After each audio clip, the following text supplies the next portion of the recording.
అంటే ఒక సాలిడ్ పథకం ఏదైనా ఉండాలి కదనే.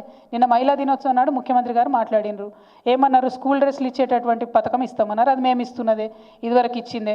మేము 50 రూపాయలు ఇస్తుంటిమి, ఆయన దాన్ని 75 రూపాయలు చేస్తా అన్నారు. కానీ మేము 50 రూపాయలు 2 సార్లు ఇచ్చేది, ఆయన 75 రూపాయలు ఒకటేసారి ఇస్తా అన్నాడు.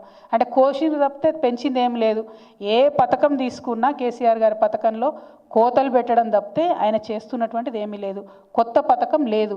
అప్పులు చేస్తున్నారు, తప్పులు చేస్తున్నారు తప్పితే ఏ ఒక్క విషయంలో కూడా ఏదో గొప్పగా పనిచేస్తున్నారు అనేటటువంటి ఆలోచన కనపడతలేదు. పెట్రోల్ బంక్ పెట్టించినామన్నారు బ్రదర్ మహిళలకు. ఏంది మొత్తం జిల్లా సమాఖ్యలో అంటే వేలాది మంది మహిళలకు కలిసి దాని లాభం పంచుతారంట. అంటే జుట్టుకు రూపాయి కూడా రాదబ్బా నేను చెప్పేది. అటువంటి పరిస్థితుల్లో ఎట్లా కోటీశ్వర్లు అవుతారు మహిళలు?